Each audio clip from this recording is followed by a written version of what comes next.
Hostilities over, Australia emerges from the fury of a storm that engulfed mightier and less fortunate nations. Just as sea lanes must be cleared of minefields for the ships of peace, so must the way be cleared for Australia's ship of state to sail safely on.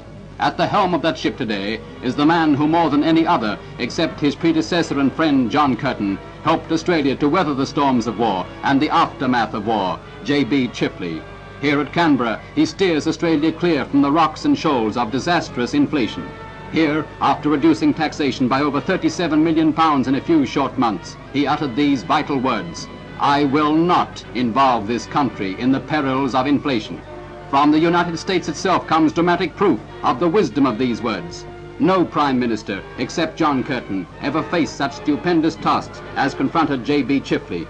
Chief among these was demobilization and rehabilitation of the men and women of the fighting services. Chifley believes that as money can be found for war, so it can be found for employment of the people, to finance production, to develop industries and public works. In the development of overseas trade, the guarantee of prices and markets for primary products, in adding £10 million a year to Australia's wool check, in giving Australia a major place among the nations of the world, J.B. Chifley, here seen with President Truman, and such men as Dr. Everett and J.A. Beazley have made history for this country. Today, after 5 years of Labour government, Australia is in a happier position than almost any other nation. Chifley's great objectives for the Australian people are these: freedom from want, freedom from fear of unemployment, sickness and old age. Today, Australia has social services unexcelled in any other part of the world.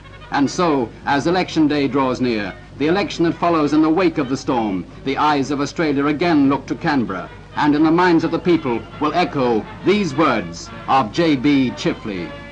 I will not give the people any undertaking which cannot be fulfilled without disaster and harm. I will take no risks with either inflation or depression. Labor believes that its great responsibility is to the people, and it believes that only Labor can protect the interests of the people. Those are the words of the man who steered us out of the storm, whose calm assurance and wise caution will guide this country into security and prosperity. On Saturday, September the 28th, it will be for you to decide whether to exchange substance for shadow. For thinking Australians, there can be only one answer: return the Chifley government.